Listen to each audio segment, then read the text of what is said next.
Leonel Antonio Fernández Reina nació el 26 de diciembre del año 1953 en la ciudad de Santo Domingo. Está casado con la doctora Margarita Cedeño, con quien procreó a Yolanda América María Fernández Cedeño. Es también padre de Nicole y de Omar Fernández Domingo. Hijo de José Antonio Fernández Collado y Yolanda Reina Romero, en el año 1962 fue a residir junto a su familia a la ciudad de Nueva York, donde realizó sus primeros estudios. A su regreso al país ingresó a la Facultad de Derecho de la Universidad Autónoma de Santo Domingo. En el año 1978 obtuvo el título de doctor en Derecho con honores magna cum laude, destacándose como el estudiante más sobresaliente de su promoción. Su tesis de grado, El delito de opinión público, enriqueció la línea de investigación sobre ese tema. Profesor de varias generaciones de periodistas y comunicadores de la Universidad Estatal, impartió asignaturas relacionadas con el derecho de prensa, historia, sociología de la comunicación y relaciones internacionales. También fue docente en la Facultad Latinoamericana de Ciencias Sociales, Flaxo. Amante de la lectura, el doctor Fernández, reconocido como uno de los académicos y profesionales más lúcidos de su generación. Ha ganado prestigio debido a su sólida formación y a sus grandes dotes de expositor. Tiene dominio de los idiomas inglés y francés. Por sus aportes a las ciencias políticas, ha sido distinguido por las siguientes universidades de gran renombre con el título doctor honoris causa: la Sorbona, la Universidad Estatal Pedro Enríquez Ureña, la Universidad de Seton Hall, New York, Universidad Estatal de Santiago de Chile, Lehman College, Stevens Institute of Technology de New Jersey, por la Nova Southeastern University de la Florida, Universidad de Massachusetts, la Universidad Estatal de Panamá, Universidad Cultural de China en Taiwán y la Universidad de Hankook, Corea del Sur. Ingresó al Partido de la Liberación Dominicana en el año 1973 junto al equipo fundador de esa organización, liderado por el profesor Juan Bosch, un dirigente político que pregonó la equidad social y la honestidad como bandera.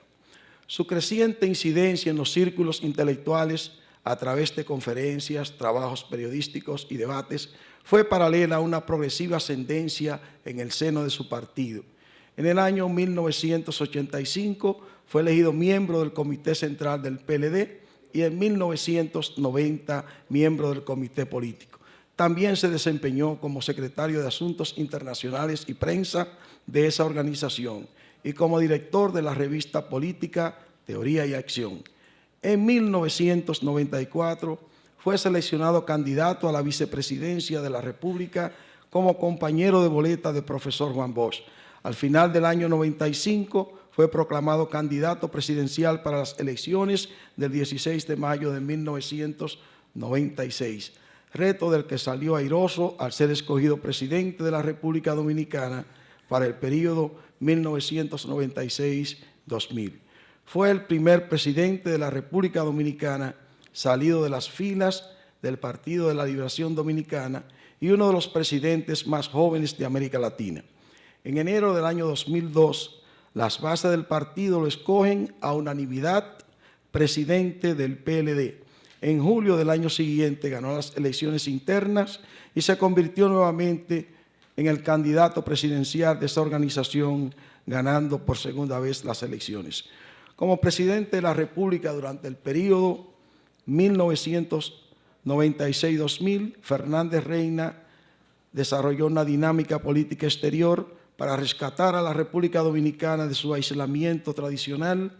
En ese contexto participó en foros internacionales de vital importancia, como son la Asamblea General de las Naciones Unidas, las cumbres iberoamericanas y centroamericanas de jefes de estados y de gobierno y la Cumbre de las Américas.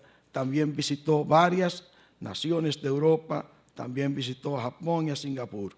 Como gobernante reforzó los lazos dominicanos con los países del CARICOM y Centroamérica e ingresó la nación al Grupo de Río y de los países de África, Caribe y el Pacífico. En esa organización fue elegido presidente para el año 2000. Bajo su mandato se concertó el Tratado de Libre Comercio con los países de CARICOM y Centroamérica. Tras la culminación de su gestión de gobierno en el año 2000, el doctor Fernández continuó sus aportes al desarrollo del país y de Latinoamérica, y esta vez como presidente de la Fundación Global Democracia y Desarrollo, una institución sin fines de lucro dedicada al estudio de los temas vitales para el país y su contexto internacional, la elaboración de propuestas innovadoras de naturaleza estratégica, el diseño de políticas públicas, la mejoría de calidad del debate nacional y la formación de los recursos humanos. Ante un panorama de crisis matizada por la quiebra de bancos, devaluación del peso, alta inflación y tasa de interés, la pérdida de miles de empleos y la quiebra de cientos de negocios y empresas, el presidente Fernández opta por la presidencia de la República para las elecciones del 16 de mayo del año 2004, en la cual fue reelecto. Con el desafío de resolver la crisis económica más aguda que haya experimentado la nación dominicana, el 16 de agosto del año 2004, el presidente Fernández juró por segunda vez otro periodo. La firma del acuerdo stand-by con el Fondo Monetario Internacional para recobrar la disciplina fiscal, el control del gasto, la creación de nuevos empleos, el incremento de las reservas internacionales, la estabilidad macroeconómica, una activa presencia del país en los foros regionales, la firma de tratados comerciales, el fomento de la educación básica y superior, el respeto a las libertades públicas y los derechos humanos son logros tangibles del cuatrenio 2004-2008, que sirvieron de apoyo a su reelección con el 54% de los votos en las elecciones del 16 de mayo del año 2008. Paralelo a sus responsabilidades académicas, profesionales y políticas, ha desarrollado una intensa labor como ensayista. Es autor de los siguientes títulos: Raíces de un poder usurpado, los Estados Unidos en el Caribe, de la Guerra Fría al Plan Reagan, la República Dominicana hacia el nuevo siglo, la globalización y la República Dominicana y nuevo paradigma. Sus discursos han sido compilados en temas de campaña 1 y 2, y en discursos 1, 2, 3 y 4. Otros libros que resaltan los aportes de su gobierno son Ningún gobierno había hecho tanto en poco tiempo, Hablando la gente se entiende, y 10 años de una visión, el camino de la modernidad y el progreso. En lo concerniente al manejo de la economía, la gestión de Fernández Reina logró que la República Dominicana mantuviera la estabilidad y el crecimiento con inflación controlada y en medio de una crisis mundial sin precedente, algo que ha llamado la atención de la comunidad internacional y lo ha hecho merecedor de múltiples reconocimientos. Como resultado de su estrategia, Fernández también logró en su tercer mandato la aprobación de una reforma sustancial a la Constitución de la República, lo cual fue proclamada el 26 de enero del año 2010, siendo esta considerada una de las constituciones más liberales que haya tenido el país. Entre las principales innovaciones que contiene el documento se destaca la inclusión del artículo 7, el cual establece que la República Dominicana es un Estado social y democrático de derecho, lo cual significa que se funda en el respeto de la dignidad humana, los derechos fundamentales, el trabajo, la soberanía popular y la separación e independencia de los poderes públicos. Desde el año 2011 preside el Consejo para las Relaciones entre el Mundo Árabe y América Latina y el Caribe. En agosto de 2014 fue elegido a unanimidad por los 33 países que componen la Comunidad de Estados Latinoamericanos y Caribeños para presidir la Fundación Unión Europea, América Latina y el Caribe. No obstante sus múltiples responsabilidades como jefe de Estado y como hombre público, Fernández sacó tiempo para hacer sus acostumbrados aportes del orden intelectual con la puesta en circulación de 2 libros, uno nuevo y otro reeditado, Años de formación, escritos políticos de vanguardia, y El delito de opinión, censura, ideología y libertad de expresión. Finalmente, pudiéramos seguir leyendo la hoja de vida del doctor Fernández Reina y no vamos a terminar esta tarde. por lo que dejamos ante ustedes con el alto honor y privilegio a uno de los más destacados oradores de la República Dominicana. Muchas gracias.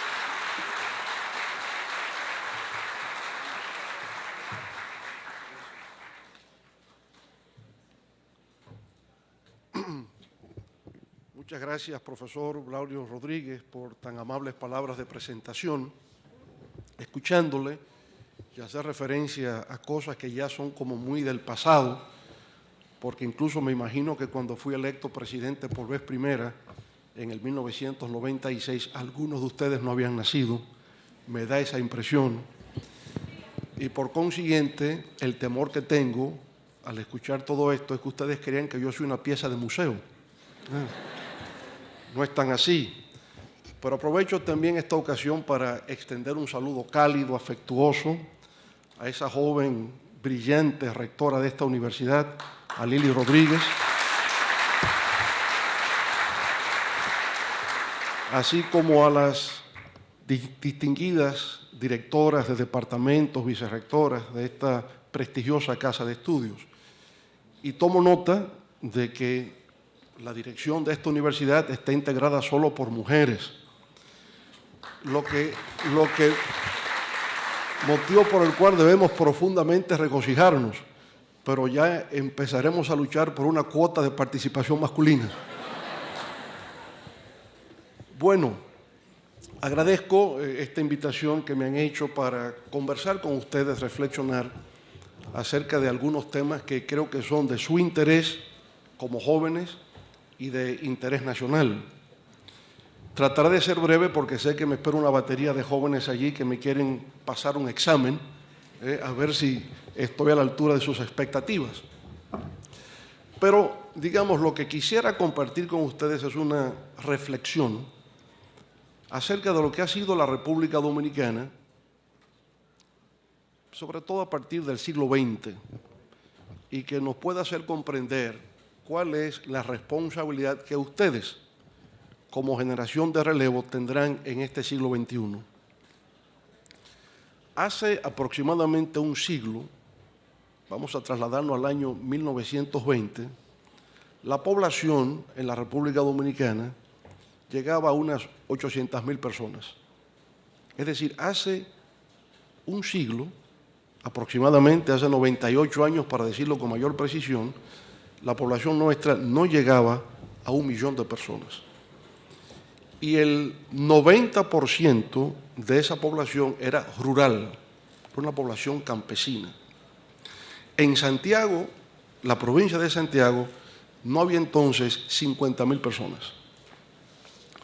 Bueno, si nos trasladamos en el tiempo, hacia el año 1961, a la muerte de Trujillo, la población dominicana era 3.300.000 personas y la población de Santiago no llegaba a 300.000 habitantes.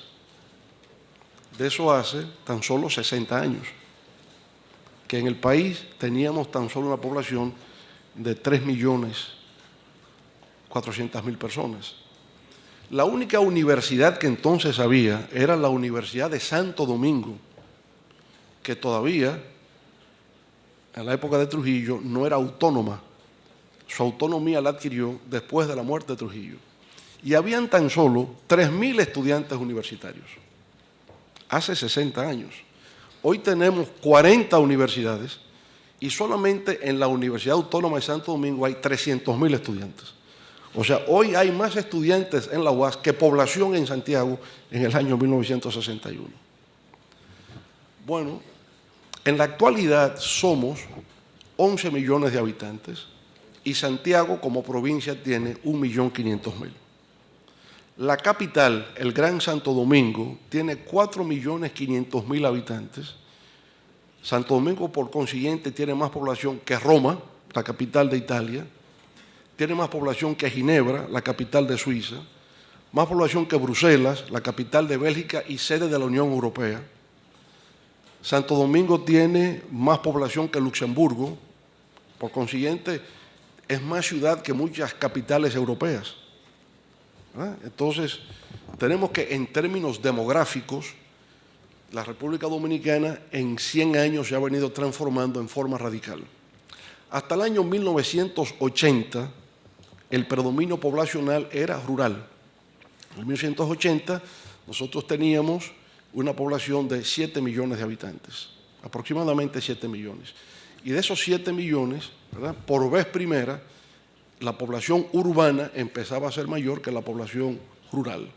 En mi época, cuando era joven, cuando era un adolescente, veía eso, gente que venía de los campos y que ni siquiera usaban zapatos, descalzos, los veía uno por las calles, ¿verdad? Yo creo que algunos de nosotros pudimos también compartir esa experiencia de familias campesinas que se trasladaban a las ciudades y mucha gente ni siquiera usaba zapatos. Bueno, entonces, hoy la pirámide demográfica es al revés. El 75% de la población dominicana hoy es urbana y solamente el 25% es rural, lo que significa que ha habido un proceso de industrialización y de urbanización donde el sector rural hoy día juega un rol inferior a lo que históricamente había desempeñado. Y todo esto ha ocurrido en un siglo. Ahora bien, hacia el año 2040, mirando hacia el futuro, es decir, dentro de 22 años, la población dominicana empezará por vez primera un proceso que hasta ahora no ha conocido, y es que la población envejeciente será mayor que la población joven. Hasta ahora, el número mayor de habitantes de nuestro país está entre 18 y 25 años de edad. Somos una población muy joven. Cosa diferente a lo que ocurre, por ejemplo, en Europa, donde la población ya es una población envejeciente. Hasta el punto que en Europa, en la actualidad, es una población de 740 millones de habitantes. Para el año 2040 va a descender a 700 millones de habitantes. Es decir, en Europa el crecimiento poblacional va a disminuir, diferente a lo que va a ocurrir en África. En África hay 1.400 millones de habitantes ahora. Hacia el año 2040 se va a duplicar a 2.800 millones de habitantes. Y la población africana será 4 veces mayor que la población europea. En el caso dominicano, hemos tenido, como ustedes ven, en un siglo, menos de 1 millón. Cuando lleguemos al 2020 tendremos 12 millones de habitantes. La población nuestra habrá crecido en un siglo 1.200%. Pero hacia el 2040, sin embargo, la población dominicana empezará a decrecer y habrá un envejecimiento poblacional. Ahora, en esos próximos 22 años, ustedes, los jóvenes que están sentados aquí, empezarán a ejercer el rol de liderazgo en la sociedad dominicana. La antorcha será pasada a ustedes y ustedes tienen una responsabilidad que ninguna otra generación previa ha tenido. A ustedes les corresponderá consolidar la democracia dominicana y garantizar el progreso, la prosperidad y el bienestar de nuestra nación durante todo el siglo XXI. De lo que ustedes hagan dependerá el futuro de la República Dominicana. ¿Por qué razón? Porque cuando una sociedad pierde el predominio de su población joven y lo que empieza es un proceso de envejecimiento poblacional, se dice que esa sociedad ha perdido el bono demográfico. Y República Dominicana empezará a perder su bono demográfico a partir del año 2040. Por tanto, es importante que ustedes tomen conciencia desde ya de la enorme responsabilidad que van a tener como generación de relevo a los que hoy desempeñamos una función de dirección y de liderazgo en la República Dominicana. Esa trayectoria demográfica está íntimamente vinculada con el tema económico de la República Dominicana. Hay una relación directamente proporcional entre población y tipo de actividad económica. Si decíamos que hasta los años 1980, todos esos años previos, había un predominio de población rural, entonces el tipo de economía que teníamos dependía fundamentalmente de lo rural. ¿Y qué era eso? Fundamentalmente la industria azucarera, ¿verdad? La industria azucarera era, digamos, la columna vertebral de la economía dominicana, vinculada a su vez con la producción de tabaco, la producción de cacao, la producción de café. Entonces, la República Dominicana dependía fundamentalmente de esos renglones cuyos productos se exportaban al exterior. No es que eso ha desaparecido. Seguimos teniendo ingenios industriales azucareros, seguimos produciendo y exportando café, cacao y tabaco. Aquí mismo Santiago es una zona muy importante de todo eso. Pero en adición a eso empezaron otros sectores. A partir de los años 80 fundamentalmente nacen las zonas francas industriales. Y también Santiago es un ejemplo de eso. Hoy día las zonas francas industriales representan un componente muy importante de la generación de empleos y generación de riquezas en la República Dominicana. A partir también de los 80 es que empieza en el país a desarrollarse el sector turístico, el turismo, que hoy es más o menos el 7% del Producto Interno Bruto de la República Dominicana. Eso que llamamos entonces el sector servicios de nuestro país es a partir de los años 80 que empieza. Si se desarrolla turismo, si se desarrolla zona franca, obviamente que el sector financiero también va a empezar a desarrollarse. El sector industrial, que ya venía desde antes, desde la época de Trujillo se inició un proceso industrial muy importante en la República Dominicana, aunque esa industria Trujillo la utilizaba en favor suyo. Por ejemplo, yo comentaba que mucha gente que emigró hacia las ciudades venía descalza. Trujillo entonces creó una fábrica de zapatos, la fábrica FADOC, y obligó a todo el mundo a tener que usar zapatos para que compraran los zapatos de la fábrica de Trujillo, ¿verdad? Es decir, él lo hacía con esa finalidad. Y bueno, todas las fábricas que pasaron a ser de Corde eran industrias que se habían creado en la época de Trujillo. Una fábrica de pinturas Pidoca, eso venía de la época de Trujillo, ¿verdad? La marmolería, eso venía de la época de Trujillo. Las industrias que conocíamos eran fundamentalmente del régimen trujillista. Pero la industria moderna es una industria post-Trujillo y las zonas francas industriales, que como ustedes saben es un régimen especial de producción de bienes para fines de exportación, fundamentalmente al mercado norteamericano, con el cual tenemos un acuerdo de libre comercio, que es el llamado DERE-CAFTA. Es un acuerdo donde los productos nuestros entran al mercado de los Estados Unidos sin tener que pagar impuestos. Igual al revés, bienes y servicios fabricados en Estados Unidos entrarían a la República Dominicana sin pagar impuestos en las aduanas. Ese es el libre comercio y es parte de lo que tenemos hoy día.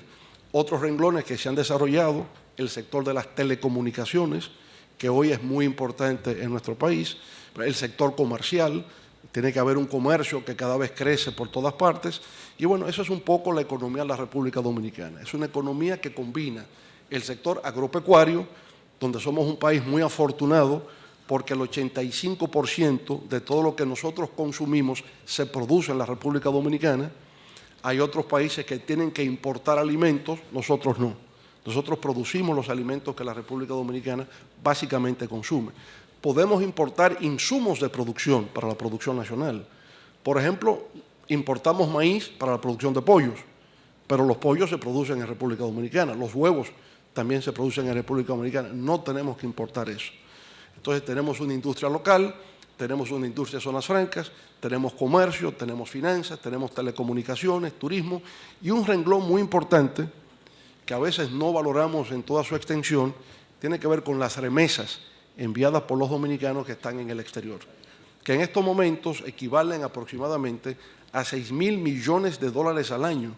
Las remesas de los casi 2 millones de dominicanos que están en el exterior equivale a los ingresos que el país recibe en dólares del sector turismo. Esa es la magnitud que tiene para nosotros la presencia de los dominicanos que residen en el exterior. Entonces, la economía dominicana, ¿verdad?, en los últimos 50 años ha sido la economía que mayor nivel de crecimiento ha tenido en toda América Latina. 5,5% promedio anual en 50 años. Eso no lo ha logrado México, eso no lo ha logrado Argentina, eso no lo tiene Brasil, que son las 3 grandes economías de la región, tampoco Chile, ni Colombia, ni Perú, República Dominicana. Dato poco conocido, en 50 años el país con mayor nivel de crecimiento económico de toda América Latina. Y en los últimos 20 años eso se ha acelerado de una manera que llama la atención de los analistas internacionales que preguntan cómo ha sido el milagro económico de República Dominicana. Para que ustedes puedan entender lo que digo, en el año 1996, cuando llegué por vez primera al gobierno, el Producto Interno Bruto del país, es decir, la capacidad de generación de riquezas medida en términos monetarios, todo lo que aquí se produce, zapatos, ropa, plátanos, guineos, todo lo que se produce y que se pueda cuantificar, en el año 1996 era equivalente a 18.000 millones de dólares. Cuando dejé el gobierno, en el año 2000, eran 22.000. Cuando volví en el 2004, volvió a caer. Los 18.000 que encontré en el 96, los volví a encontrar en el año 2004. Bueno, del 2004 al año 2012, en 8 años, el producto creció de 18.000 millones de dólares a 62.000 millones de dólares. Es decir, se cuadruplicó en 4 años la capacidad de generación de riquezas en la República Dominicana.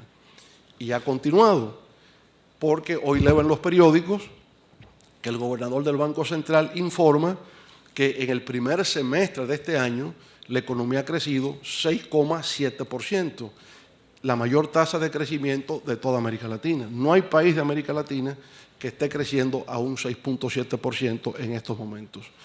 Ya el gobernador del Banco Central da las explicaciones del por qué ha habido ese crecimiento este año. Básicamente tiene que ver con una expansión de la política fiscal y de la política monetaria. En el año 2017 crecimos menos. La razón de que había una política monetaria y fiscal restrictiva. Los economistas dicen en su lenguaje que había una política orientada de consolidación fiscal, es decir, contener el déficit fiscal. Pero había muchas quejas de la población, comerciantes, la economía no está creciendo, no hay dinero en la calle, y por tanto hubo una liberalización en el último trimestre del año 2017, ha habido mayor circulación monetaria, el gobierno ha invertido más y por lo tanto esa expansión del gasto por vía monetaria y por vía fiscal explica, conjuntamente con mayor inversión privada en el área de la construcción, de que estemos creciendo 6,7%.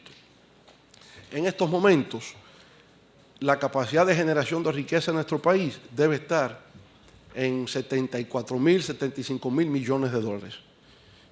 Yo confío y estoy seguro de que en la próxima década, o tal vez menos, la República Dominicana tendrá una economía por encima de los 100.000 millones de dólares al año. Ya nos consideran a nosotros un país de renta media. La República Dominicana ya no lo ven como un país pobre, sino como un país de renta media. El problema que hoy día tenemos en nuestra economía es que resulta ser muy desigual. Hay gente que ya tiene un nivel de progreso, de prosperidad envidiable, podría ser hasta de primer mundo, pero hay un sector importante de la población dominicana que sigue excluida de los beneficios de la transformación, del progreso y de la modernización. Y la gran tarea que tenemos por delante es cómo esa generación de riqueza que se está produciendo alcance a todos los dominicanos, que todo el mundo efectivamente se pueda beneficiar de ese proceso de cambio que estamos llevando a cabo. Mi mensaje es el siguiente, que a pesar de las quejas que podamos tener, de los obstáculos que encontremos para desarrollarnos, que son muchos, no se puede negar la evidencia empíricamente demostrable, en base a las estadísticas, de que en un siglo la República Dominicana es un país que ha experimentado una transformación radical, que en 50 años es el país que más ha crecido y que en los últimos 20 años ha habido una aceleración de ese proceso que no lo ha tenido ningún otro país de América Latina y del Caribe, y que de nosotros va a depender de que ese progreso, que ese crecimiento continúe y que tenga un elemento que hasta ahora no ha tenido, y es que erradique definitivamente la pobreza extrema, reduzca los niveles de pobreza, de informalidad en el mercado laboral y que permita la expansión de la clase media en República Dominicana, generando beneficios, prosperidad y bienestar para todos.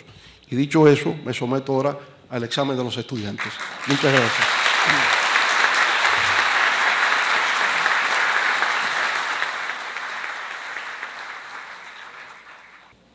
Muy buenas tardes, distinguido doctor Leonel Fernández. Mi nombre es Wilkin Sánchez Ayala.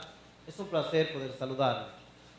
Doctor Fernández, en nuestra clase de economía se nos dice que tomar dinero prestado para cubrir gastos y pagar deudas implica un alto riesgo para el futuro.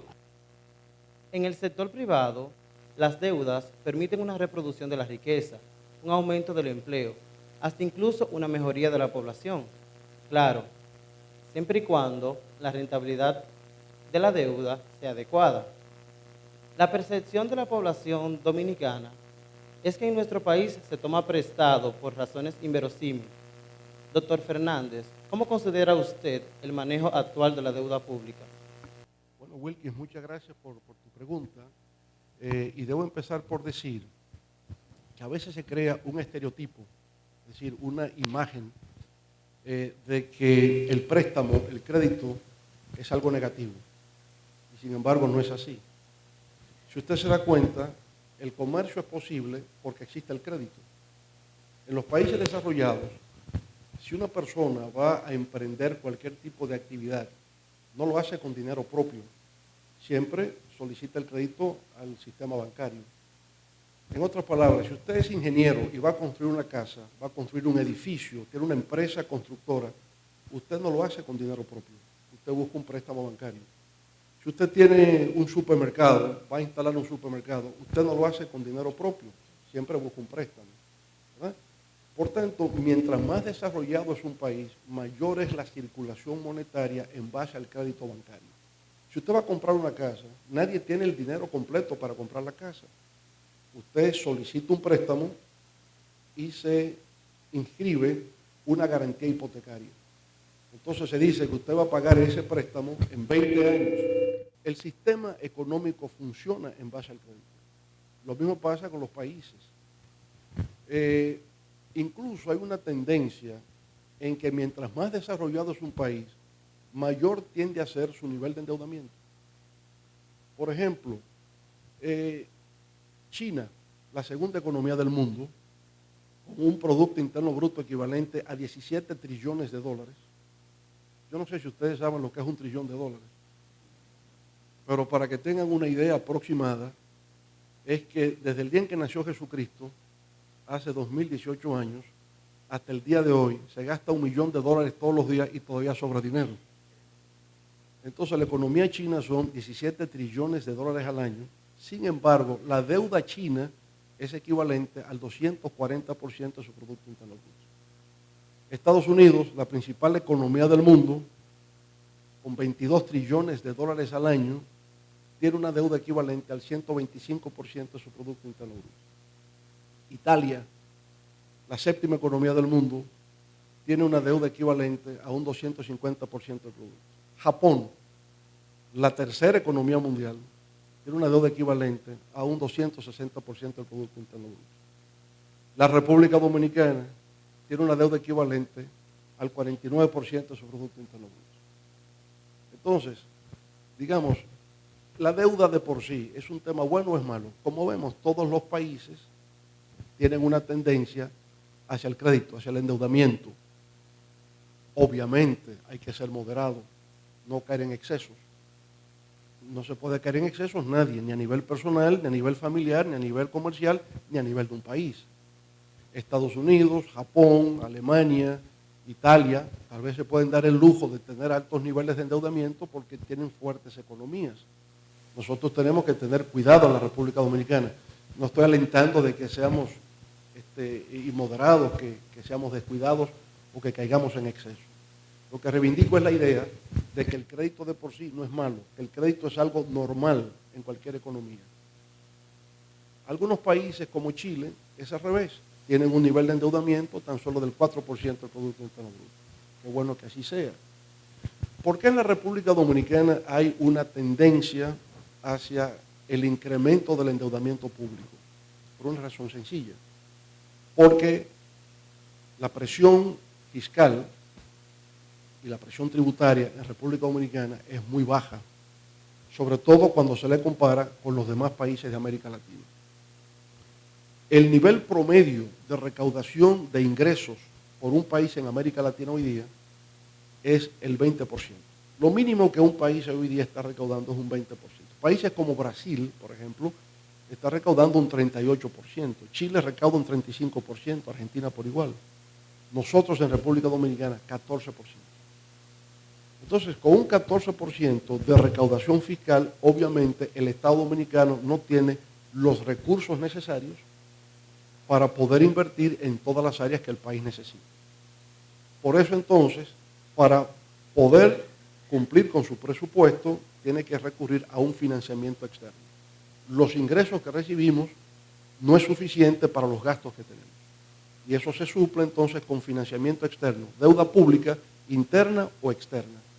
Interna cuando la deuda es con acreedores nacionales, externa cuando el acreedor nos viene de fuera. Bueno, entonces, hoy día estamos viendo ese fenómeno. Al final, ¿cómo resolverlo? ¿Cómo disminuir la deuda en República Dominicana? Yo diría, aumentando los ingresos. A medida que los ingresos aumenten, entonces menos necesidad tendrá el crédito público y también, algo que se pide mucho en la opinión pública, una racionalización del gasto. También tenemos que mejorar en lo que tiene que ver con el gasto. Reconozco que a veces hay algunos excesos, hay algunos dispendios que perfectamente podrían controlarse. Pero en esencia, Wilkin, mi respuesta es que el crédito es parte del funcionamiento normal de una economía en el plano personal, familiar de un país o en la economía mundial.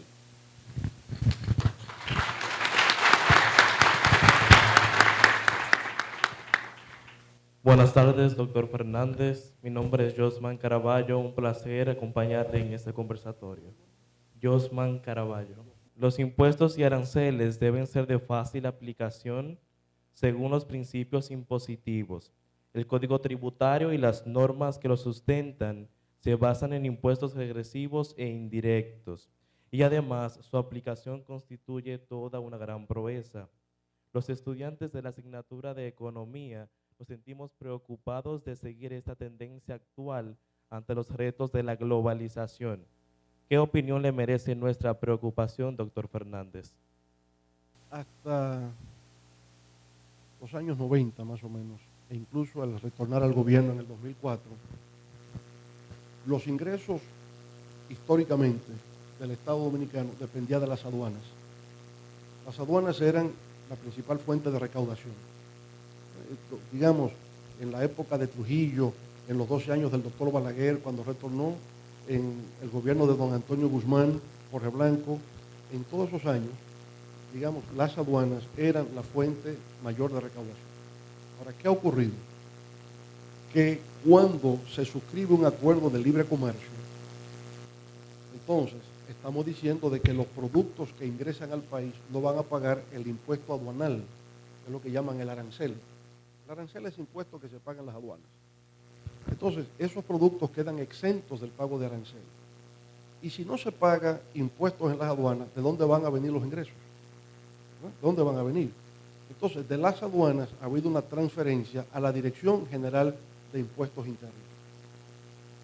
La principal fuente de recaudación ya no es aduanas, sino que es impuestos internos. Ahora, ¿cuáles son esos impuestos a los que usted hace referencia y que figuran en el Código Tributario? Aquí tenemos 5 fuentes principales de recaudación de impuestos. La más importante es el ITEVIS. El ITEVIS genera el 32% de los ingresos que el Estado tiene. El ITEVIS es un impuesto regresivo.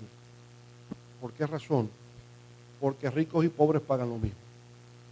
Entonces, si efectivamente ricos y pobres pagan lo mismo, es regresivo. Ahora, la segunda fuente de recaudación de impuestos que tenemos es el impuesto sobre la renta o el impuesto a los ingresos. Ingresos de personas, ingresos de empresas, retenciones, etc. El impuesto a los ingresos es un impuesto progresivo. ¿Por qué razón? Porque paga más el que más tiene. Correcto. Entonces, si yo gano mucho, voy a pagar más impuestos que el que gana poco. El impuesto sobre los ingresos representa el 28% de los ingresos que recibe el Estado. En tercer lugar, estaría los llamados impuestos selectivos. Y los impuestos selectivos fundamentalmente son 2. Impuesto a los hidrocarburos, es decir, a los combustibles, que pagan un impuesto ad valorem más o menos de un 10%, y el impuesto a las bebidas alcohólicas. y eso está pagando más o menos un 5%. Entonces viene el arancel, los impuestos aduanales, los productos que pagan. Hay algunos que no están exentos completamente, algo deben pagar. Y esos pagan un 5%. O sea, digamos, lo que el Estado recibe por el pago de arancel hoy día es equivalente al 5% de la totalidad de los tributos. Correcto. Pero también las aduanas cobran otro impuesto que se llama el ITEVIS externo. Y cuando usted combina el arancel con el ITEVIS externo, entonces eso sube como a un 8%. Y ya luego hay otros impuestos, el impuesto a la transferencia de la propiedad, el impuesto por temas sucesorales, el impuesto entonces a algunos servicios, o los impuestos, por ejemplo, a los servicios de telecomunicaciones, el impuesto por los cheques que se emiten, y ahí entonces está la configuración del sistema tributario de República Dominicana. Ahora, insisto, cuando usted suma todo eso en un año, eso es equivalente más o menos a un 14%. Yo insisto que ese 14% es insuficiente para las necesidades que tiene el Estado Dominicano. Para estar a nivel del promedio de los otros países de América Latina, tendría por lo menos que subir un 6% adicional. Si usted me pregunta, ¿por dónde vamos a conseguir ese otro 6% adicional?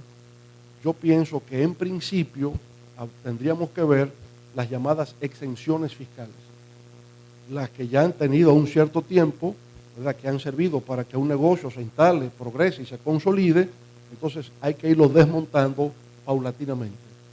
No será posible que nosotros de manera brusca, de manera abrupta, podamos conseguir ese 6%. No es posible. Eso hay que hacerlo gradualmente para que la economía no experimente turbulencias y genere, por ejemplo, protestas sociales. Hay gente que dice, la manera de conseguir eso es bajando el ITEVIS. Usted baja el ITEVIS de un 16% a un 12%, pero lo generaliza a todos los productos, así que todo paga ITEVIS. Ahí yo estaría de acuerdo con usted cuando dice, pero eso sería regresivo. Porque ahí, si usted dice, yo bajo el ITEVIS a 12, pero va a pagar el arroz y va a pagar habichuelas, entonces los pobres estarán tributando igual que los ricos. Y eso no es correcto. Entonces yo no creo que la solución sea bajar el ITEVIS y expandir la base impositiva y hacerla igual para todos. Porque eso va a generar aquí una protesta social como la que hubo en Haití hace 2 semanas atrás, donde lo que ocurrió fue que subieron, por ejemplo, los combustibles en un 50% de la noche a la mañana. La reacción de la gente fue la protesta y quemar todo, hoteles, vehículos, restaurantes, establecimientos comerciales. Entonces hay que tener mucho cuidado en el tema de los impuestos, porque fíjese, fue por un tema de pago de impuestos que las 13 colonias británicas se declararon en los estados independientes de los Estados Unidos, porque le querían establecer un impuesto al té, y ellos consideraban que eso fue injusto. Y por oponerse a un impuesto al té, nacieron los Estados Unidos de América como país. Por tanto, los gobernantes deben tener siempre mucho cuidado en lo que tiene que ver con los impuestos, porque eso tiene un efecto político perturbador.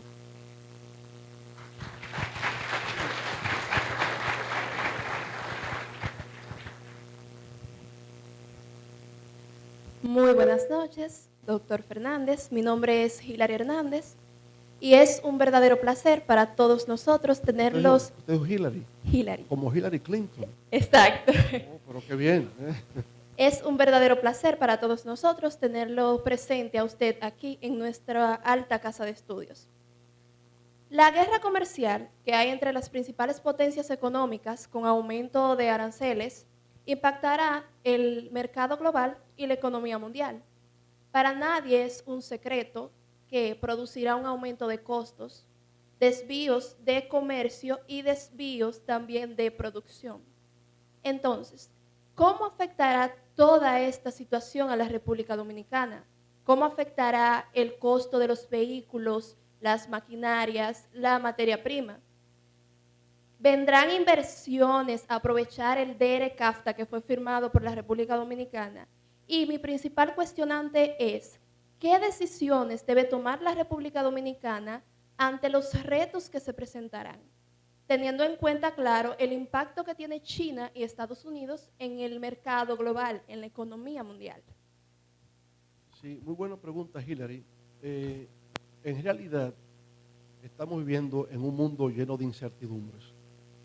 Hoy día eso que usted pregunta es motivo de mucha preocupación a nivel mundial, porque implica un cambio de política, de visión, de estrategia de los Estados Unidos con respecto a la política comercial internacional y a lo que tiene que ver con un fenómeno que viene muy de atrás en el tiempo histórico, pero que se ha reafirmado en los últimos 30 años, que es el fenómeno de la globalización. La globalización no nació a finales del siglo XX. En el descubrimiento de América fue un fenómeno de globalización, ¿no? Ese encuentro entre dos mundos, entre Europa y las Américas, fue un fenómeno de globalización también. Pero en la globalización moderna, siglo XX, siglo XXI, en lo que tiene que ver con el sistema productivo y el comercio, se produce lo siguiente. En lo que tiene que ver, por ejemplo, con el sistema productivo, la tendencia es que un bien no se produce plenamente en un solo país, sino que hay lo que se llama la fragmentación del sistema productivo internacional, generando un fenómeno que llaman el offshore. Por ejemplo, la industria automotriz. Antes hablábamos de Detroit, la industria automotriz de Detroit en los Estados Unidos, con la Chrysler, la General Motors, etc., ¿no? Y otras empresas productoras de vehículos. Y el vehículo, el carro, se producía enteramente en esa fábrica de Chrysler en Detroit. Hoy día no es así. Hoy día el chasis se produce en Singapur, las gomas se producen en México, la carrocería se puede producir en Japón y se ensambla en otro sitio. ¿Por qué razón es así hoy día? Por un tema de reducción de costos. Se hace más barato. Pero también porque antes existían barreras arancelarias. Si yo producía el carro en los Estados Unidos y lo quería exportar a Brasil, tal vez Brasil me tenía unos impuestos aduanales muy altos y el carro que llegaba importado a Brasil era tan caro que la gente no lo compraba, porque Brasil iniciaba su industria automotriz y quería proteger a sus productores locales. Bueno, el mundo cambió y como hay una liberalización de los mercados, hay una apertura de mercados o libre comercio, desaparecen los impuestos aduanales, entonces reducción de costos es establecer cadenas globales de valor, en otras palabras, que un producto se vaya manufacturando en distintas partes del mundo y se ensamble en otro lugar. Yo me pregunto, ¿es posible cambiar eso hoy día? Yo creo que no. Yo creo que la globalización no es un fenómeno coyuntural de la historia, sino un fenómeno estructural de la historia, que puede tener etapas, pero vino para quedarse. Lo que quiere hacer el presidente Donald Trump, yo creo que es ahistórico. Eso no podrá lograrse. Eliminar las cadenas globales de valor para fines de reducción de costos ya no es posible. La integración de la economía china con la economía norteamericana y la integración de ambas con la economía global es irreversible. Ahora, ¿qué es lo que ha visto Trump? El presidente Trump lo que dice es que en el comercio entre China y los Estados Unidos o entre Europa y los Estados Unidos hay un gran déficit comercial para Estados Unidos. Es decir, Estados Unidos está importando mucho más que lo que está exportando hacia China y que lo que exporta hacia Europa. Y lo que él alega es que China ha hecho una manipulación de su moneda con la finalidad de abaratar sus productos y que el mercado norteamericano prefiere el producto chino al producto norteamericano. En eso puede tener algo de razón. Ahora, ¿cómo se resuelve eso? Se va a resolver diciendo que elimina el acuerdo de libre comercio que iba a haber entre Estados Unidos y los países Asia-Pacífico. Eso no se entiende. Mucha gente en Estados Unidos que no lo entiende. Que Estados Unidos no quiera suscribir al acuerdo de libre comercio con la Unión Europea. No se entiende. Porque inclusive eso iría en el mayor interés estratégico norteamericano. A finales de la Segunda Guerra Mundial, con los acuerdos de Bretton Woods, se quiso crear la Organización Mundial de Comercio. Nunca se pudo. Lo que existió fue el GATT, ¿verdad? Hasta los años 90, cuando se suscribe en Marrakech el acuerdo final y nace la OMC, que tiene asiento en Ginebra. Lo que se quiere es el comercio mundial, que el mundo se convierta en un gran supermercado, donde la gente pueda acceder a bienes y servicios que entran a los mercados exentos de pago de arancel y, por tanto, en reducción de precios, lo que llaman la soberanía del consumidor, de alguna forma. Bueno, no se pudo en esa visión de integración de la economía mundial, y Estados Unidos lo fue haciendo parcialmente. Hizo un acuerdo de libre comercio con el Canadá y con México, el NAFTA, por las siglas en inglés, que hoy día se está rediscutiendo. Bueno, y después hizo el CAFTA con los de Centroamérica y aparece República Dominicana. Vino en la cola y lo pusimos adelante. Ahora decimos Dear CAFTA, ¿no? Como querido CAFTA por la versión en inglés. Pero luego hace acuerdos bilaterales. Acuerdo bilateral con Panamá, acuerdo bilateral con Colombia, bilateral con Chile. Y lo que se busca justamente es lo que no se pudo lograr por la vía de la Organización Mundial de Comercio. Va a una integración. Cuando estaba el presidente Obama, inteligentemente, en función de los intereses de su país, dice, vamos a establecer un acuerdo transatlántico, Europa-Estados Unidos, y un acuerdo transpacífico, sacando a China, y hagamos con los demás países. Pero llega Trump y dice que no. Entonces, ese cambio tan radical de política comercial no se entiende. Al menos que se explique como una estrategia o táctica de negociación. Y por tanto él diga, vamos a subir los aranceles a las importaciones chinas a tanto, pero como una manera de presionar, llegar a una negociación y beneficiar a los Estados Unidos en la reducción del déficit comercial que actualmente existe con China. Eso es lo que yo pienso que va a ocurrir. Es más bien como una estrategia de negociación. Subir la barra, generar mucha presión, poner al mundo nervioso, prácticamente al borde de un colapso, pero a sabiendas de que esa aspiración que tiene no será posible. Por tanto, si esto continúa, esa política actual que tiene el presidente Trump continúa hacia el mes de octubre o de noviembre, empezaremos a ver problemas en la economía mundial. Y en ese caso sí se reflejaría también en la República Dominicana. ¿Qué va a ocurrir? Difícil predecirlo, pero no será agradable. Y en la medida en que las cosas se presenten, habrá que buscar algún tipo de solución. Pero ya hay presiones. Yo estuve viendo anteayer en el canal de Bloomberg la comparecencia de una de las figuras económicas más importantes, de Jamie Dimon, que es el CEO de JP Morgan, y ya él decía, estamos hablando, ¿verdad?, de alguien que representa los sectores económicos poderosos de los Estados Unidos, y estaba muy opuesto a esa política del presidente Donald Trump. Cuando ese sector económicamente poderoso empieza a presionar, los gobiernos tienen inevitablemente que ceder.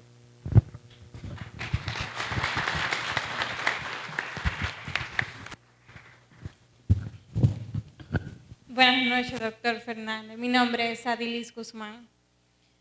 Tomando en cuenta el Premio Nobel de Economía del 2008, Paul Krugman, que expone que cada vez más los economistas están obligados a presentar con objetividad los problemas económicos de nuestro entorno, sustentados en las políticas fiscales, monetarias y comerciales, pero las conclusiones no pueden ser, serían inadecuadas presentarlas contundentes por los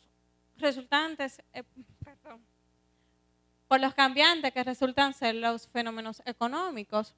En ese contexto, las informaciones del Banco Central, que son juez y parte a la vez, producen suspicacia en nosotros los jóvenes, porque entendemos que desarrollo económico no se traduce en bienestar económico, como lo expone el economista N.G. Cortiña, que asume esta preocupación en su libro La falsaria económica dominicana, que fue expuesto en publicación el pasado martes 31.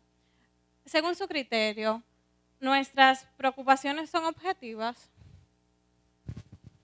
Mire, hay un gran debate, ¿verdad?, en lo que tiene que ver con la economía. La economía como disciplina científica, no todos los economistas están de acuerdo. Yo diría que por ejemplo, en el siglo XX ha habido dos grandes corrientes de pensamiento económico. Usted me corrige, profesor, y digo lo contrario. La escuela de Cambridge, Universidad de Cambridge, tuvo como gran economista a John Maynard Keynes. John Maynard Keynes, cuando se produce la Gran Depresión de los años 30, plantea una teoría económica en el sentido de que para superar una situación de estancamiento en el crecimiento se requiere la inversión pública. Efectivamente, en base a la teoría de Keynes, el presidente Franklin Delano Roosevelt en Estados Unidos logró sacar al país de la Gran Depresión. Algunos dicen que fue la Segunda Guerra Mundial, pero incluso para la guerra había que invertir mucho en fabricación de bombas, de tanques, ¿verdad?, de uniformes, de botas, de cascos. Había que invertir. Y es en base a la inversión pública que usted saca a un país del estancamiento económico. Estancamiento entendiéndose que la economía no crece. Esa es la escuela de Cambridge, esa es la escuela de Keynes. Usted encuentra ahora otra escuela, la escuela de Chicago, cuyo máximo representante ha sido Milton Friedman en los últimos años, pero que le antecede, me fui muy adelante, le antecede a una escuela económica de pensamiento económico austríaca, cuyo máximo representante se llamaba Carl von Hayek. Carl von Hayek fue premio Nobel de Economía y también lo fue John Maynard Keynes y también lo fue Milton Friedman. Ahora, ¿qué es lo que dice la escuela austríaca y la escuela de Chicago? Que en el crecimiento económico y en el desarrollo económico, la fuente no está en la inversión pública, sino en el desarrollo de los mercados desregulados. Eso es lo que en el mundo contemporáneo y políticamente se llama la visión neoliberal. Ahora, ¿por qué el neoliberalismo prosperó en algún momento?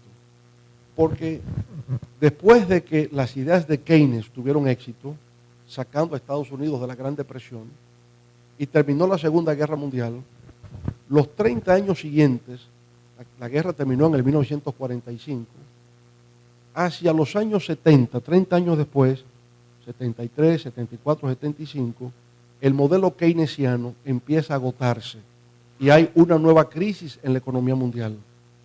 Esa crisis, dicen los economistas, que se inició en el año 1973 con la cuadruplicación de los precios del petróleo. El petróleo fue el detonante de la nueva crisis. La guerra de Vietnam. Estados Unidos estaba invirtiendo mucho dinero en la guerra de Vietnam. Ese fue otro factor. Entonces, la economía norteamericana dejó de crecer a pesar del gasto público. Y se generó un fenómeno rarísimo que nunca había ocurrido en la historia de la economía en la época de gobierno del presidente Jimmy Carter. Y ese fenómeno extraño es una combinación de cero crecimiento con inflación. Y a eso se le llamó estanflación. No es posible que si la economía no crece usted tenga inflación. Para que haya inflación es porque hay, digamos, una circulación monetaria grande. La gente está demandando mucho. Y con el incremento de la demanda suben los precios de los artículos. Pero hay inflación porque hay demanda. Aquí no había demanda y sin embargo había inflación. Entonces, para resolver el problema de la estanflación, en Estados Unidos, en la época del presidente Ronald Reagan, empezaron a aplicar la receta económica de la escuela austríaca, escuela de Chicago, de Milton Friedman y von Hayek. Esa corriente de pensamiento ha dominado el mundo. Los años 90, al año 2000. ¿Cómo domina el mundo? A través del Banco Mundial y el Fondo Monetario Internacional, que cuando dialogan con los gobiernos le dicen, o ustedes hacen esto o no tendrán financiamiento de parte nuestra. Y si usted no se somete a las reglas, pues su país queda excluido de ese tipo de financiamiento. Por tanto, esas reglas se imponen en la economía mundial. Bueno, sin duda, cuando uno habla desapasionadamente, las políticas aplicadas por la Escuela de Chicago contribuyeron a rectificar las debilidades del modelo macroeconómico keynesiano. Sin embargo, tuvieron un problema muy serio, que es por el que estamos todavía pasando y que yo digo es el gran reto que tenemos por delante. Hizo una corrección macroeconómica, pero se olvidó del tema social. Y el tema social es lo que hoy día más gravita, la desigualdad. Hay gente que ha acumulado mucho y hay gente que no tiene nada. Y ahí es donde usted, lo que me pregunta de Paul Krugman, otro premio Nobel de Economía, donde él dice, hay espejismos. La política monetaria, la política fiscal, el crecimiento por sí mismo no bastan para que haya equidad y para que haya prosperidad que beneficie a todos. Y en eso él tiene razón. Ahora, ¿por qué? Porque una política económica no puede ser solo económica. Lo que pasó en Haití, por ejemplo, hace 2 semanas, ¿por qué ocurrió? Bueno, porque en las negociaciones con el Fondo Monetario Internacional, ellos querían que el gobierno de Haití incrementara los ingresos. ¿Cómo incrementar los ingresos? Ellos entendían que gravando los combustibles. Haití necesita mayores ingresos, igual que nosotros. Pero ¿qué pasa?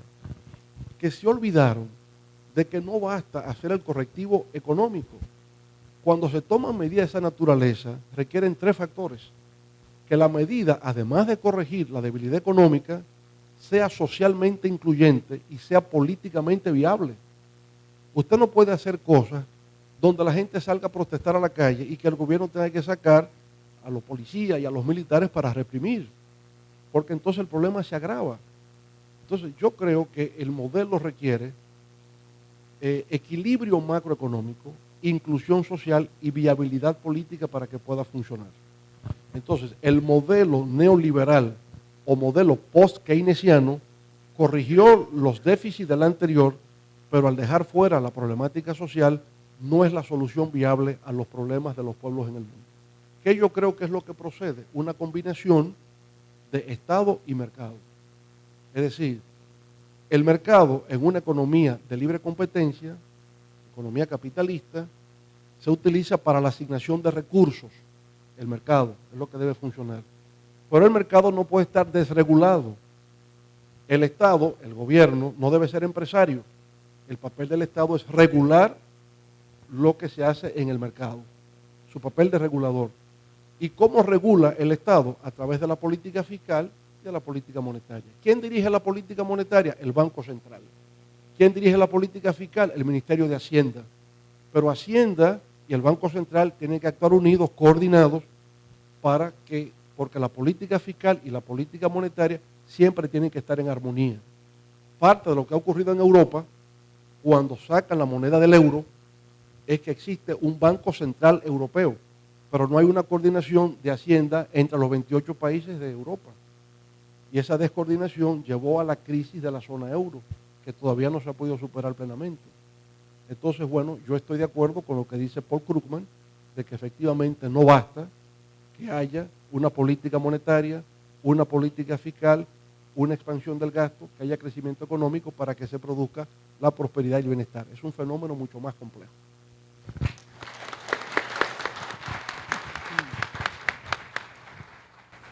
Muy buenas noches, doctor Fernández. Mi nombre es Yami Terrero. Y yéndonos a una pregunta que tiene unos términos que se nos hace más fácil entender porque este término popular, que es sobre las tarjetas de solidaridad, los cuales tienen opiniones encontradas. Desde cierto punto se ve como una ayuda económica a las familias de escasos recursos en el país. Sin embargo, también puede verse como una forma de estancamiento social que a la vez lleva al mismo estancamiento económico. Incluso podríamos destacar una noticia reciente sobre, bueno, sabemos que México tuvo un nuevo presidente, López Obrador, y se sorprendió con ciertos estudiantes universitarios que le dijeron: no queremos tarjetas de solidaridad, queremos empleos, oportunidades de empleo y oportunidades de emprendimiento. Y puede que aquí en nuestro país hay muy altas probabilidades que nosotros los jóvenes y más los universitarios pensemos de la misma forma que aquellos estudiantes mexicanos. ¿Qué opina usted al respecto?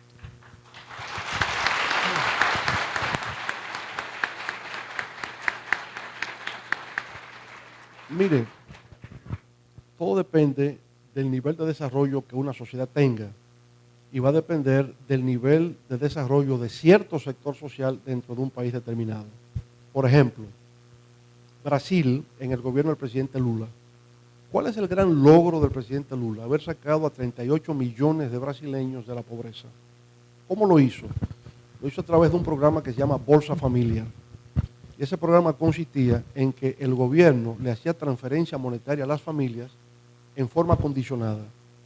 La condición era que mediante una supervisión de agencias del Estado se garantizase que todos los niños de la familia tenían que ir a la escuela. Y como iban trabajadores sociales a verificar que los niños estaban yendo a la escuela, pues efectivamente el gobierno le transfería a esa familia que estaba por debajo de la línea de pobreza, ¿verdad?, unos fondos para que pudiera mejorar su situación. Entonces, Lula logró sacar a 38 millones de brasileños de la pobreza con ese programa Bolsa Familia. Ahora viene la segunda parte. Si ya la familia logró salir de la situación de pobreza, la pobreza, el Banco Mundial lo calcula como una persona que recibe solo $2 por día. Esa es la concepción. Hay otros criterios, no todo el mundo está de acuerdo con medir la pobreza solamente en términos del ingreso diario, pero eso es lo que ha sostenido el Banco Mundial. $2 diarios, ¿verdad?, al mes representarían $60. Entonces, bueno, se entiende que al año estaríamos hablando de $700 al año. Es una situación de pobreza crítica. Ese segmento de la población requiere de asistencia social. Hay gente que está en desacuerdo, que dice que no. Bueno, en mi experiencia personal, cuando he ido a visitar algunas regiones del país, sobre todo en el sur, hay tales niveles de pobreza que no hay otra forma de enfrentar en el corto plazo el que el Estado conduzca, lleve a cabo algún tipo de ayuda social. Si no, no es posible. Pero eso ocurre en los Estados Unidos y en Europa. ¿Qué es el welfare en los Estados Unidos? Un programa de asistencia social del gobierno, donde el gobierno transfiere servicios a la población más pobre y excluida. ¿Cómo es que funciona en Europa? Bueno, lo que pasa es que en Europa, ¿usted sabe cuánto es la presión fiscal en Europa? El 55%. En República Dominicana es el 14%. En Suecia, en Finlandia, en Dinamarca, eso es el 55%. Ahora, ¿qué pasa con el 55% que tiene el Estado? Usted no paga nada. La escuela es de gratis. La universidad es de gratis. En toda Europa y sobre todo en los países de Europa del Norte, eso es gratis. A usted hay que hacer una operación de corazón, eso es gratis. A usted hay que hacerle un trasplante de riñón, eso es gratis. Todo es gratis. Pero el 55% de presión fiscal. ¿Verdad? Entonces, el estudiante que dice, no, yo no necesito tarjeta de solidaridad, qué bueno, ojalá nadie la necesite. Ese estudiante dice, en lugar de eso yo quiero empleo, magnífico. Yo he escuchado estudiantes que dicen, yo no quiero empleo, yo quiero crear empleos. Me parece hasta mejor todavía. ¿Verdad? ¿Y cómo lo va a crear el estudiante? Bueno, yo no quiero que me nombren en ningún sitio, yo voy a crear una empresa mía y yo voy a generar empleos. Yo espero que los estudiantes de UTESA estén en ese tercer nivel.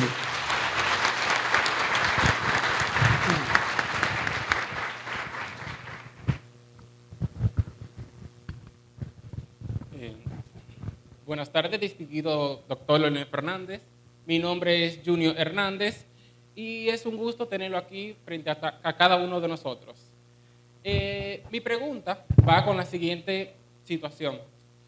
La democracia griega ha servido de referencia para que los Estados Unidos seleccionara a un grupo de personas, vamos a decir simple, del pueblo, para determinar la culpabilidad o no de los casos criminales. Entonces, distinguido doctor Leonel Fernández, mi pregunta es, ¿qué cree usted que le hace falta al pueblo dominicano para tener un sistema de seguridad similar y que determine, o también que dé garantía para la economía y para la sociedad en general? Aquí pasamos de la economía a la justicia, ¿no?, al sistema judicial. Bueno, mire, el modelo norteamericano de justicia es el modelo anglosajón, que nace en Inglaterra. Y para el sistema criminal, ellos tienen lo que llaman el sistema de jurados. Cuando hay un caso de carácter criminal, un homicidio, por ejemplo, ¿verdad?, el caso criminal se conoce con la presencia de 12 ciudadanos que son los llamados miembros del jurado. Esas personas están escogidas entre las más honorables, personas distinguidas, honorables, y se les llama a cumplir con un deber cívico que es contribuir a hacer justicia. No son abogados, no tienen ninguna preparación jurídica, son ciudadanos que van a escuchar el juicio y al final van a considerar si el acusado es inocente o es culpable. Entonces ellos dan ese juicio, tiene que ser por mayoría, son 12, ¿verdad? Si 7 dicen que es culpable, entonces el juez pondera eso y el juez es que dicta la sentencia. En República Dominicana no seguimos el modelo anglosajón, en la República Dominicana seguimos el modelo continental francés, el código napoleónico, ¿verdad?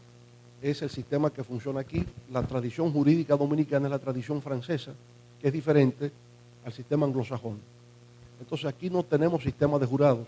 Eso no lo hace mejor o peor. Perfectamente un sistema puede funcionar sin tener jurados. Lo que se requiere es la formación profesional, la capacitación de quienes van a impartir justicia, y lo que se requiere es la honorabilidad y la integridad personal y la ética profesional de quienes lo vayan a hacer. Entonces, yo diría que ese es el gran reto que siempre ha tenido República Dominicana. Yo siento que a pesar del malestar que a veces sentimos, hoy es mucho mejor que 20 o 30 años atrás, porque ha habido una tendencia hacia la profesionalización de la carrera. Ya no todo el mundo puede ser juez. Para ser juez, además de lo que establece la Constitución en términos de edad y años de haber ejercido la profesión de abogado, hoy tiene que ir a una escuela, a la Escuela Nacional de la Judicatura, y formarse como juez. Y va a seguir un escalafón. Empieza como juez de paz, y luego juez de primer grado, juez de corte de apelación, y con mucha suerte eventualmente juez de la Suprema Corte de Justicia, o del Tribunal Constitucional, o el Tribunal Contencioso Administrativo, en fin, ¿no? Es una carrera que se sigue. Para ser hoy día miembro del Ministerio Público no basta ser egresado de una escuela de Derecho. Hay que también hacer estudios en una escuela del Ministerio Público, y los más capacitados en base a concursos serán escogidos para hacer la función del Ministerio Público. En la vida todo toma tiempo. Yo espero que eso vaya madurando y que en las próximas generaciones tengamos un sistema judicial que se haya ido perfeccionando y que se corresponda con las expectativas y la ilusión que tiene el pueblo dominicano de un sistema que sea justo, que garantice la seguridad jurídica y que fomenta la paz y la convivencia entre todos los dominicanos.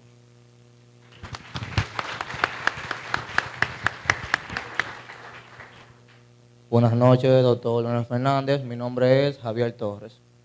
Los estudiantes de la carrera de Derecho, Administración, Turismo y Mercadeo nos sentimos desprotegidos, porque para ser juez, fiscal y defensor ante un tribunal se requiere de una licencia universitaria.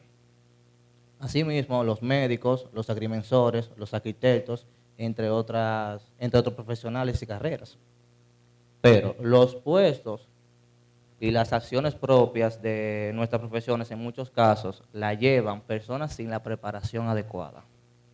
Y esta situación ocasiona que estas importantes carreras dejen de ser atractivas y con la posibilidad que afecten el sector económico donde ellas imparten. Nos gustaría saber su opinión al respecto, doctor Fernández. Estoy completamente de acuerdo con usted.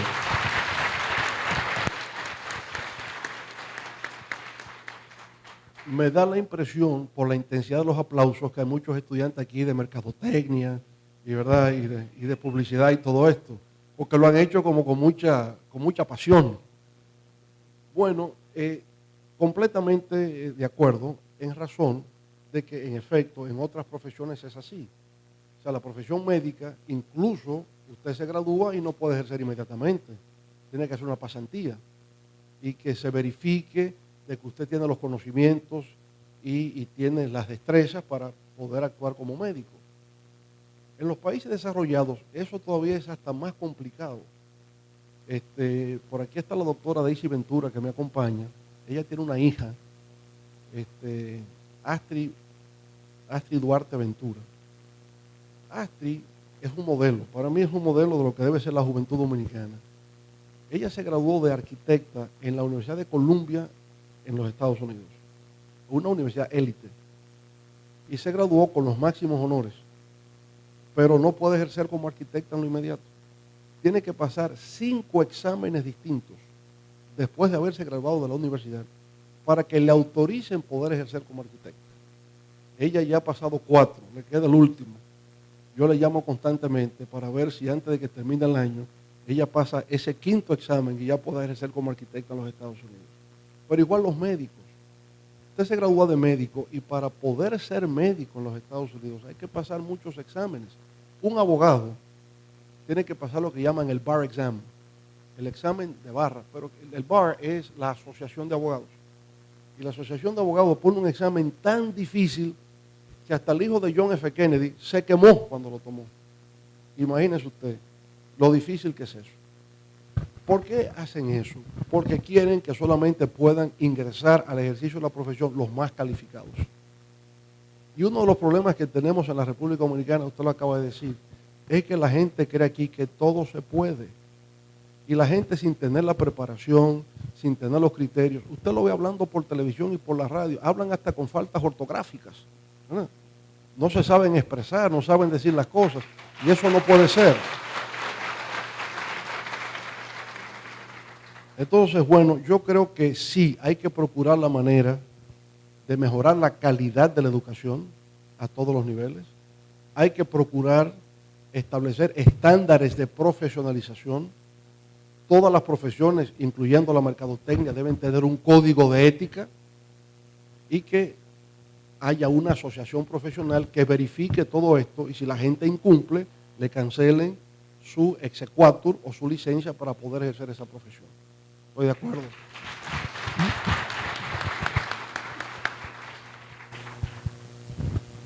Muy buenas noches, doctor Fernández. Mi nombre es Lisbeth Bueno. Mi abuelo tiene 55 años. O sea que yo soy más viejo que su abuelo. Oh, ya me está preocupando eso. Mi abuelo tiene 75 años. Ah, 75. Bueno, aclaramos la cosa. Ahí soy más joven todavía. Okay. Mi abuelo tiene 75 años. 55 de ellos como empleado privado con un sueldo modesto. Según la ley 87-01 de la Seguridad Social, evidentemente injusta contra los trabajadores a largo plazo según la experiencia chilena y sí favorable para las entidades financieras y del propio gobierno. Mi abuelo, no obstante, requiere otros 15 años de trabajo para una jubilación, es decir, 70 años laborables. Dicho todo esto, mi pregunta es la siguiente. ¿Qué mensaje de esperanza tiene usted para los decenas de miles de trabajadores que, al igual que mi abuelo, una ley injusta los obliga a trabajar hasta la muerte y sin la posibilidad del disfrute de un retiro digno?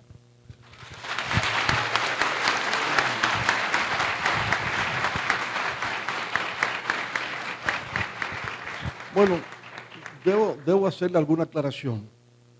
En realidad, si su abuelo trabajó durante 55 años, ya él tiene derecho a una pensión.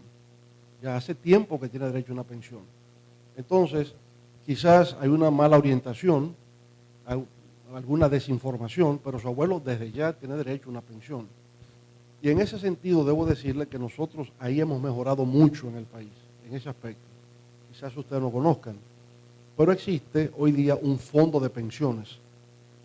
A todos los trabajadores le hacen un descuento de su salario. Y ese descuento va al fondo de pensiones, a lo cual el gobierno también le hace una aportación y le hacen también las empresas. Es un acuerdo tripartito, el trabajador, las empresas y el gobierno. Y eso va a un fondo. Y cuando la persona tiene determinada edad o ha sufrido alguna enfermedad que lo incapacita para el trabajo o tiene tantos años acumulados, automáticamente entra a funcionar el sistema de pensiones. Así que si su abuelo aún no lo han pensionado, tiene derecho a reclamar todos los años que han dejado de pagarle porque ya tiene ese derecho, le asiste ese derecho.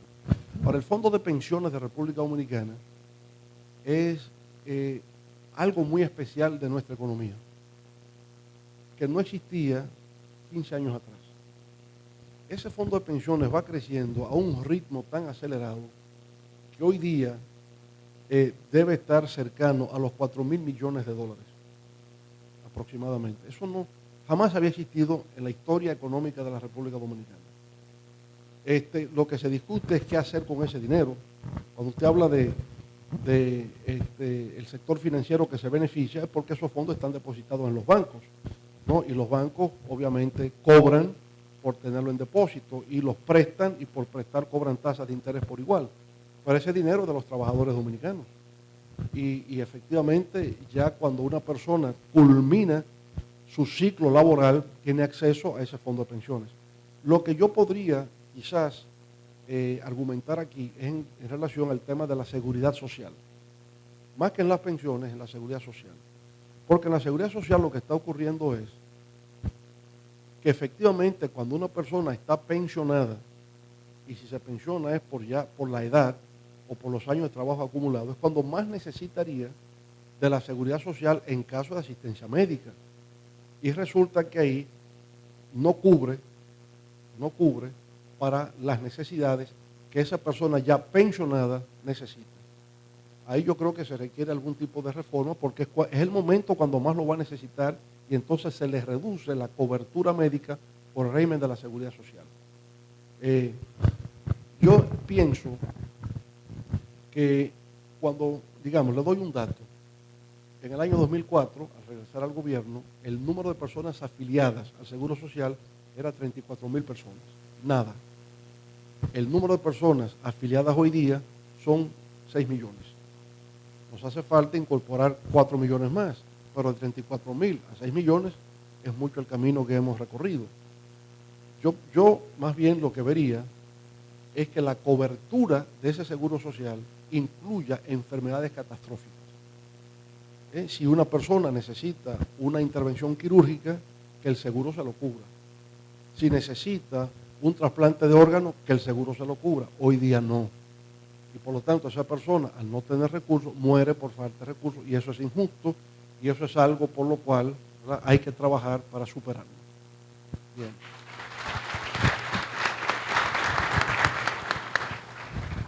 Buenas noches, mi nombre es Crismailín Osoria Raposo y para mí es más que un honor poder estar compartiendo con usted en esta magna noche. Distinguido, el Premio Nobel de la Economía, si mal no recuerdo, en 2001, Joseph Stiglitz dijo que las AFP son una estafa, enfatizando la palabra estafa. A pesar de que la sociedad está pagando un enorme costo por esta, quien realmente se queda con todo es el sector financiero.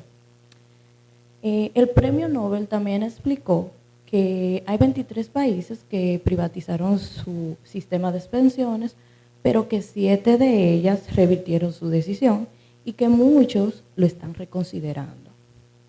Mi cuestionante sería, ¿qué le parece en términos de política del sistema de administración de fondos de pensiones de nuestro país? Mire, como le digo, en el caso nuestro, la reforma del sistema de seguridad social y de pensiones ha significado un avance con respecto a lo que teníamos en República Dominicana. Por vez primera se logra un ahorro nacional a partir de los fondos de pensiones. Eso no existía, por tanto me parece que ha sido algo positivo. En el modelo chileno, que es un poco el que nosotros seguimos cuando trabajamos aquí, la creación de un fondo de pensiones para trabajadores, esos recursos se utilizan inclusive para invertir en carreteras, para construcción de puentes, ¿verdad?, y contribuye por consiguiente al gasto público chileno. Y naturalmente el gobierno paga los intereses generados por el crédito del fondo de pensiones al Ministerio de Obras Públicas en Chile. O sea que usted puede hacer muchas cosas con esos recursos. Aquí quizás lo que se está cuestionando es que esos fondos están depositados en bancos y los bancos ganan intereses por eso. Pero perdemos de vista que el Banco Central emite bonos que se adquieren con los fondos de pensiones y con lo cual se controla eso que aquí se llama el déficit cuasi fiscal que vino de la crisis bancaria del 2002-2003. Esos fondos de pensiones sirven para el Banco Central comprar los bonos y mantener la estabilidad macroeconómica del país. En el caso de República Dominicana. Obviamente que en la medida en que esos recursos aumenten, se podrán utilizar para muchas otras cosas. Para aumentar la cobertura, ¿verdad?, de la seguridad social para los trabajadores y para incluso incrementar lo que cada trabajador va a recibir cuando culmine su jornada laboral. Porque en la medida en que esos fondos crezcan, los intereses que eso va generando, entonces yo voy a recibir mucho más como trabajador. Por lo tanto, cuando yo escucho la crítica, lo veo que se hace de la óptica de las administradoras de fondos de pensiones, que si ganan mucho, que si no ganan mucho. Para mí lo más importante de todo es que existe el fondo de pensiones que antes no existía y es la garantía de que el trabajador, cuando ya no pueda continuar laborando, va a recibir en su casa en forma segura unos recursos disponibles a lo cual él contribuyó.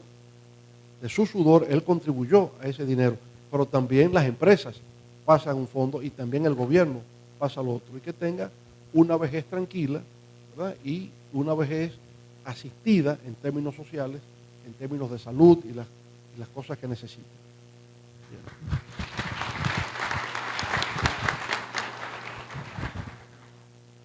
Reiterando los saludos, doctor Fernández, como última inquietud quiero expresar, el economista N.G. Cortiña ha emitido ciertas preocupaciones por el aumento de la deuda pública y por la emisión de los bonos soberanos por unos 1.300 millones de dólares.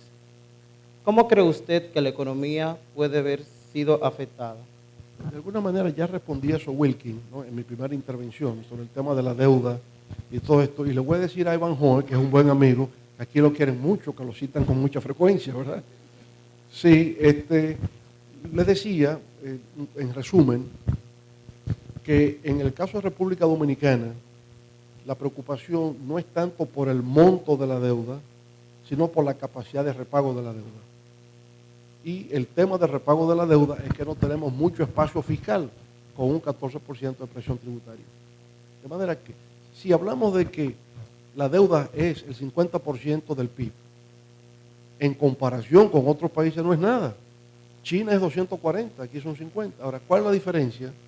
Que la presión fiscal, la presión tributaria nuestra es muy baja y por lo tanto la capacidad de repago es lo que genera preocupación.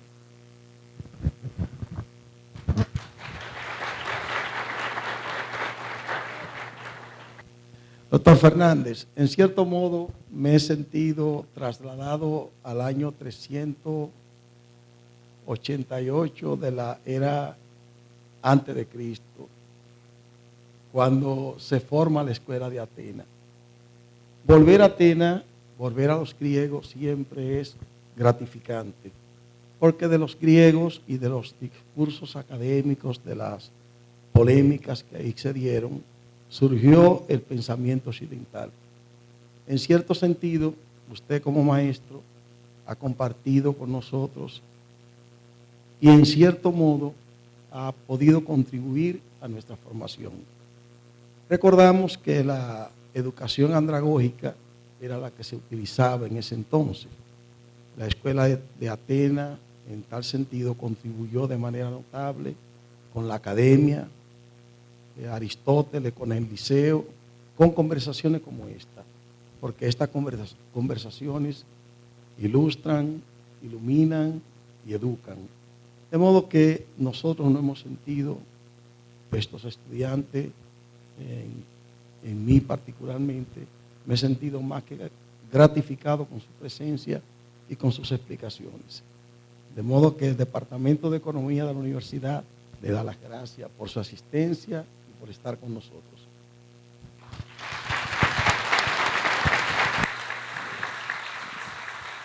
Vamos para despedir a llamar a nuestra magnífica rectora, doctora Lili Rodríguez González, quien vendrá acompañada de las vicerrectoras licenciada Josefina Cruz de Santos y Minerva Calderón, porque tienen un momento especial para cerrar esta actividad.